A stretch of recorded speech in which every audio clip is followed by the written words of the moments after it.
अस्सलाम वालेकुम all of you. आज हम सीखेंगे क्वेश्चन नंबर 1 को, जिसमें क्वेश्चन ये कहता है कि स्क्वायर एंड रेक्टेंगुलर जो मैट्रिसेस है उसके दरमियान फ़र्क क्या होता है। तो देखो, फ़र्क मालूम करने के लिए सिंपल सा कॉन्सेप्ट है। स्क्वायर हम उसको कहते हैं जिसमें number of the row and column बराबर हो, तो वो ऑर्डर जिसका स्क्वायर उसको कहेंगे जिसमें उसका ऑर्डर बराबर हो। जिसमें बराबर ना हो तो वो रेक्टेंगुलर मैट्रिक्स। उसी के बाद ये एक स्क्वायर मैट्रिक्स का एग्जांपल आपके सामने है और ये रेक्टेंगुलर मैट्रिक्स का एग्जांपल याद रख सकते हैं। देखो यहाँ पर ये एक रो था, ये दो, इसमें दो रो है एंड दो कॉलम है। तो हम कहेंगे ये जो मैट्रिक्स है उसमें दो ही रो है एंड दो कॉलम है। तो ये जो मैट्रिक्स है उसको हम बोलेंगे ये हमारा स्क्वायर मैट्रिक्स है। सिंपल।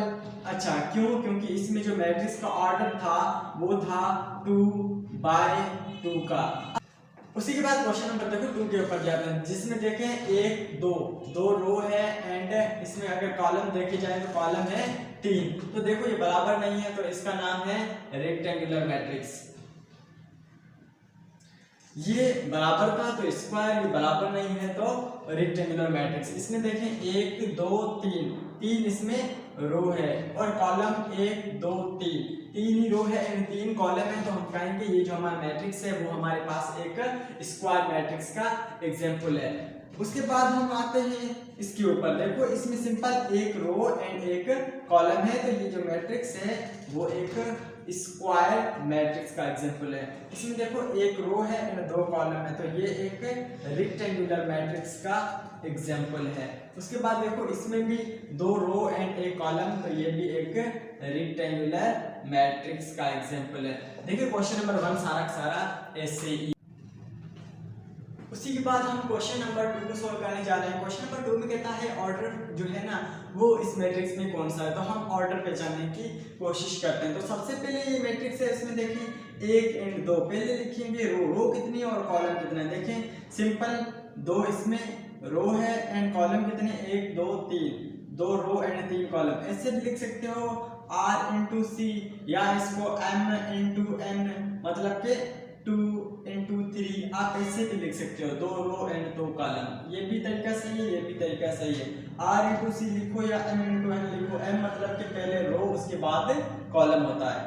उसके बाद हम लिखेंगे यहाँ पर इसका ऑर्डर। तो देखो एक ही रो है एंड एक ही कॉलम है, तो 1/1, एक रो एक कॉलम। तो ये स्क्वायर मैट्रिक्स का एग्जांपल हो गया और ये रेक्टेंगुलर मैट्रिक्स का एग्जांपल हो गया। तो उसके बाद देखो इसमें दो रो है एंड अगर कॉलम देखे जाए तो कॉलम है 3। देखो ये सेम है। उसके बाद हम आते हैं इसी के ऊपर। इसका ऑर्डर 1 2 3, इसमें जो रो है वो है 3 और अगर कॉलम देखें तो कॉलम है इसमें दो इसमें कॉलम है एंड 3 इसमें रो है। अगर हम इसमें देखें तो इसमें रो जो है ना वो एक ही है और कॉलम देखें तो कॉलम इसमें 2 है। तो ये एक रेक्टेंगुलर मैट्रिक्स का एग्जांपल हो गया। ये इसमें 3, यहाँ पर इसी का हम ऑर्डर लिखेंगे 3/3 का। तो ये 3/3 है, तो ये एक स्क्वायर मैट्रिक्स का एग्जांपल हो गया। क्वेश्चन नंबर 1 एंड 2 होने के बाद हम क्वेश्चन नंबर 3 को सॉल्व करेंगे। क्वेश्चन नंबर 3 में कहता है जो एलिमेंट है वो हमें फाइंड करने हैं कि यहाँ पर ये एलिमेंट कौन सा आएगा इस प्लेस पर कौन सा एलिमेंट आएगा इस प्लेस पर। जो एलिमेंट होते हैं वो आपके समान लेटर इंग्लिश अल्फाबेट वाले भी हो सकते हैं, बट सेट को हमेशा कैपिटल लेटर से भी जो है ना वो डिनोट किया जाता है। उसी के बाद कहता है पहली रो एंड दूसरा कॉलम जहाँ पे मैच हो रहे हैं वो वाला एलिमेंट कौन सा है। तो फर्स्ट रो है, फर्स्ट रो एंड दूसरा कॉलम, तो वो जो एलिमेंट है वो है 2। तो कब लिखेंगे A1 2 जो है वो हमारे पास क्या है 2 है। उसके बाद कहता है दूसरी रो है तीसरा कॉलम, मतलब ये दूसरी रो एंड तीसरा कॉलम ये यहाँ पर मैच हो रहे हैं। तो A2 3 जो है वो हमारे पास आ गया 0। उसके बाद कहता है A3 2, A3 मतलब कि तीसरा रो है एंड दूसरा कॉलम, तो ये है हमारे पास 1। तो मतलब कि पहले का जवाब आया 2, दूसरे का जो जवाब है वो है 0, तीसरे का जो हम आंसर निकालने जा रहे हैं वो 3 एंड 2 वो है 1, मतलब कि A3 2 है हमारे पास 1। उसी के बाद चौथी का जवाब निकाला जाए, चौथा रो तीसरा कॉलम, चौथा रो है तीसरा कॉलम, तो चौथा रो तीसरा कॉलम मतलब के ए इज इक्वल टू 4 3 के ऊपर 6 पड़ा है। उसी बाद पांचवा है A1 3, मतलब पहला रो एंड तीसरा कॉलम। तो A1 3 जो है वो हमारे पास माइनस का 4 है एंड लास्ट जो है वो कहता है तीसरा रो है तीसरा कॉलम, तो तीसरा ही रो तीसरा कॉलम, तो वो है हमारे पास 5। तो लिखेंगे A3 जो है A33 जो है वो हमारे पास है सिंपल 5। क्वेश्चन नंबर 3 के बाद क्वेश्चन नंबर 4 है। क्वेश्चन कहता है कि कौन सा मैट्रिक्स किसके बराबर है। अब मैट्रिक्स अब क्वेश्चन नंबर 4 हम सोल्व करेंगे। क्वेश्चन नंबर 4 में कहता है कि कौन सा मैट्रिक्स किसके बराबर है। सपोज करिए देखो ये वाला मैट्रिक्स क्या इसके बराबर है कि नहीं, ये वाला इसके बराबर है कि नहीं है, ये वाला इसके बराबर है कि नहीं है। सिंपल हमें देखना है। तो यहाँ पर 2 है 2 है, 5 है 5 है, 1 है 4, मतलब ये बी के बराबर नहीं है। अब ये इसके बराबर करेंगे तो बाकी सारे टर्म सेम है, इधर 1 है इधर 4 है, तो ये भी बराबर नहीं है, बट ये बराबर है डी के साथ। व्हेन मैट्रिक्स जो फर्स्ट में लिखेंगे A is equal to D, A D के बराबर है और ये दोनों आपस में क्यों 2 1 और 1 2 होते हैं, 5 ये भी 5 हो जाते हैं, 4 ये भी 4, 3 2 और 1 3। तो लिखेंगे B is equal to C, B C equal है एंड ए और डी इक्वल। ये हमारा क्वेश्चन नंबर 4 था। उसी के बाद क्वेश्चन नंबर 5 को हम सॉल्व करेंगे। क्वेश्चन नंबर 5 में कहता है ए और बी आपस में इक्वल है, हमें यू वी और डब्ल्यू का वैल्यू फाइंड करना है। तो इधर लिखेंगे सॉल्यूशन। तो यहाँ पर देखो ये जो u है सॉरी ये जो आपका v है वो आपका है v is equal to 2 and यहाँ पर ये जो u है वो आपका हो जाएगा इस कोने वाले के साथ, तो u हो जाएगा 5 एंड जो आपका w है वो हो जाएगा आपका 0, तो या -3, ये भी -3 क्योंकि a और b आपस में इक्वल है। तो क्वेश्चन भी कहता है हमने वैल्यू तो फाइंड कर ली है बट बोथ आर इक्वल, तो उस हिसाब से इक्वेट की हमने। उसके बाद हम इसको वापस इसमें और उसमें पुट करेंगे। यहाँ पर देखो a की जगह पर हम रखेंगे a वाले 2 -3 u क्या है, u हमने निकाला है 5 एंड w जो है वो सॉरी यहाँ पर 0 आएगा और उधर रखेंगे b वाला वैल्यू या नीचे रख देते हैं। Suppose b is equal to 2 और यहाँ पर -3 v हमने 2 रखा। उसके बाद यहाँ पर ये 5 है एंड यहाँ पर ये 0, तो उस हिसाब से हमने इसको प्रूव। क्वेश्चन नंबर 6 को हम सोल्व करेंगे। दो मैट्रिक्स है, दोनों आपस में इक्वल है, तो हम इनको आपस में इक्वेट करेंगे क्योंकि हमें a b c x y z का वैल्यू चाहिए, तो हम इनको इक्वेट कर देंगे।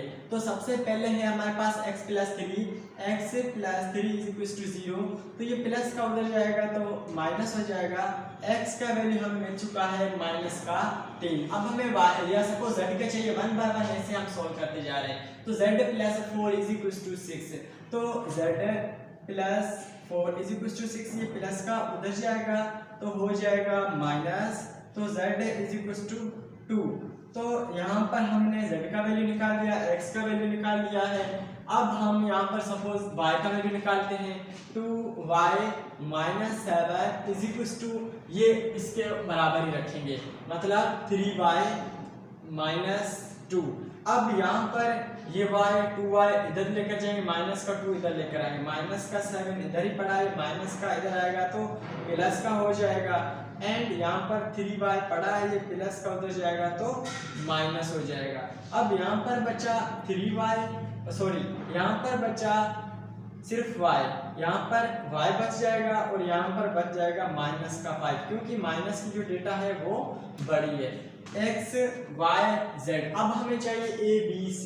अब ये -6 है, ठीक है। a - 1 is equal to -3, a is equal to -3, minus का उधर जाकर प्लस हो जाएगा, a is equal to -2, a भी मिल गया। अब हमें चाहिए सपोज ये 0 और ये 2c। अब हमें 2c चाहिए तो हम इधर से निकाल सकते हैं, कैसे, suppose 2c + 2 is equal to 0, 2 common लेकर फिर c का वैल्यू निकाल सकते हैं या प्लस का 2 उधर जाकर -2 हो जाएगा। अब यहाँ पर इनको आपस में कैंसिल करेंगे, c इक्वल्स टू -1 हो गया। अब हमें चाहिए b का वैल्यू, b हम इधर से ले लेंगे, b माइनस, उसके बाद हम ये लास्ट वाला b -3 is equals to 2b + 1 हम उसको इधर इक्वेट कर देते हैं, तो b -3 is equals to 2b plus का 4, ये प्लस का इधर आएगा, ये -3 माइनस हो जाएगा एंड ये 2b यहाँ पर ये प्लस का इधर जाकर -b हो जाएगा, यहाँ पर -7b इज इक्वल्स टू -7। तो हमने a b c x y z उसकी वैल्यू तरतीब देकर लिख सकते हैं।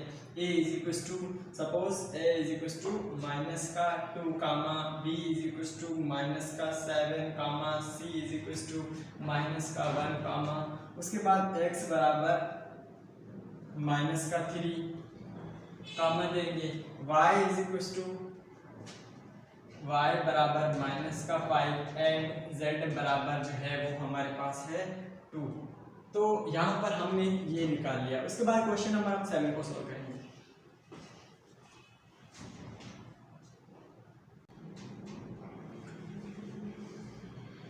उसी के बाद क्वेश्चन नंबर लास्ट जो है वो बहुत इंपॉर्टेंट है, बोर्ड के एग्जाम में भी आ सकता है और आपका जो स्कूल का एग्जाम है उसमें भी ये क्वेश्चन आ सकता है। और मुझे भी ऐसा फील होता है कि आई थिंक आप इसी क्वेश्चन को सर्च करने के लिए यहाँ पर आए होंगे और बाकी भी क्वेश्चन आपने आई थिंक सीखे होंगे, बट ज़्यादातर बच्चे इस क्वेश्चन में आकर फंस जाते हैं, तो हम इसको सॉल्व करने की कोशिश करते हैं। तो सपोज करें इसमें भी हम ऐसे ही करेंगे, दोनों मैट्रिक्स आपस में इक्वल है तो हर मैट्रिक्स आपस में इक्वेट करेंगे, हर नंबर हर एलिमेंट को, और आपस में हम उसको एज ए रख देंगे इक्वेशन बनाकर, a + b = -1 as a first equation. उसके बाद b + 2c = वो है 4 के, और इसको हम लेंगे सेकंड इक्वेशन। 2c + d = 8, इसको हम ले लेंगे थर्ड इक्वेशन। और लास्ट है 2a - d = 0, इसको हम ले लेंगे फोर्थ इक्वेशन। हमारे पास 4 इक्वेशन आ चुकी है। अब हम 1 बाय 1 सॉल्व करने की कोशिश करेंगे। अब 1 बाय 1 कैसे, सपोज करें मैं इसको इसमें से सब्ट्रैक्ट करूं तो b ऑटोमेटिक खत्म हो जाएगा, और इनको आपस में मैं जोड़ करूं तो d भी खत्म हो जाएगा। अब इधर बचेगा a और c, और इधर b भी खत्म होगा तो इधर भी बचेगा a और c। अब ये वाली इक्वेशन और ये वाली इक्वेशन हम इनको आपस में कंपेयर करेंगे। देखें, थोड़ा सीखते हैं, ध्यान से सीखिएगा। उसके बाद देखो, नाउ हम इधर लिखेंगे भी सही, नाउ सब्ट्रैक्ट, इधर लिखेंगे, थोड़ा लेंथी क्वेश्चन है तो लिखेंगे इधर नाउ सब्ट्रैक्ट 1 फ्रॉम 2, 2 से 1 को कट करेंगे, सब्ट्रैक्ट करेंगे, तो ये 2 है, ये पहले है तो हम इसको ऊपर रखेंगे, उसके बाद ये रखेंगे और इसको हम आपस में सब्ट्रैक्ट कर देंगे। मतलब b + 2c = हमारे पास है 4 पॉइंट, यहाँ पर a + b = -1। आपको पता होना चाहिए यहाँ पर फ्रॉम आ चुका है, तो फ्रॉम में क्या होता है, प्लस की डेटा माइनस में हो जाती है, माइनस की प्लस में आ जाती है, तो यहाँ पर ये आपस में b वाला कैंसिल हो जाएंगे, बचेगा सिंपल माइनस का a + 2c = यहाँ पर हो गया है 5, इसको हम दे देंगे, ये हमारी 5 इक्वेशन बन चुकी है।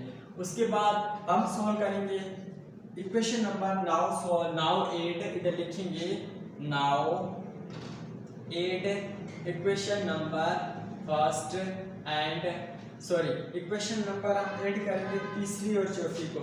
नाउ 8 3 एंड 4, तो जो तीसरी इक्वेशन है 2c + d = 8 and 2a - d = 0, तो ये वाले आपस में खत्म, 2a + 2c = 8। अब यहाँ पर हम 2 कॉमन निकाल के इधर 4 भी कर सकते हैं या वैसे भी डायरेक्ट रख सकते हैं, इसमें से कोई फर्क नहीं पड़ता। ये हो गई हमारी 6 इक्वेशन। पहले हमें क्या करना है, ये इसको आपस में इक्वेट करेंगे, 4 इक्वेशन ये बन जाएंगे। उसके बाद ये वाली फर्स्ट सेकंड के साथ कंपेयर करें, थर्ड फोर्थ के साथ। अब ये इसमें से 5वीं इक्वेशन मिली और इनको आपस में कंपेयर किया तो यहाँ पर हमें 6ठी इक्वेशन मिल गई। उसके बाद हम क्या करेंगे, नाउ हम इसको आपस में जब सब्ट्रैक्ट करेंगे, देखो यहाँ पर 2c है, यहाँ पर 2c है, जब इनको आपस में सब्ट्रैक्ट करेंगे तो हमें a का वैल्यू मिल जाएगा। तो मैं इधर लिखूंगा नाउ सब्ट्रैक्ट 5 फ्रॉम 6, 6 से 5 को सब्ट्रैक्ट करेंगे।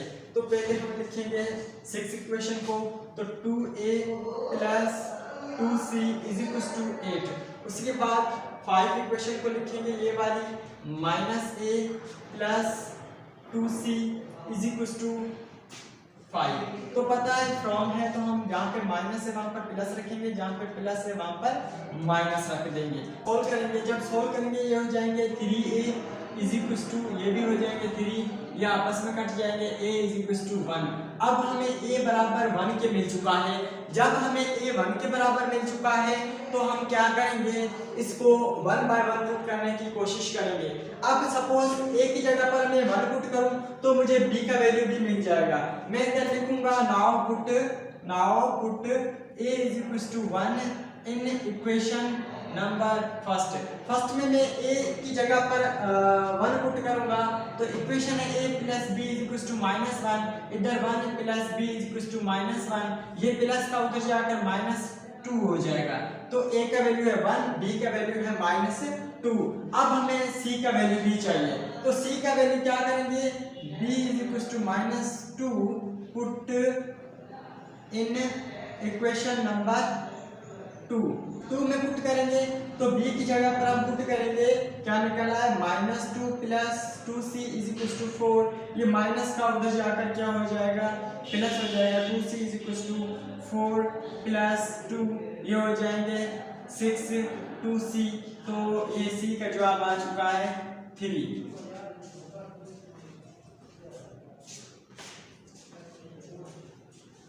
उसी के बाद हम लास्ट d का वैल्यू निकालेंगे। देखिए d का वैल्यू जो है वो हम पुट करेंगे इक्वेशन नंबर,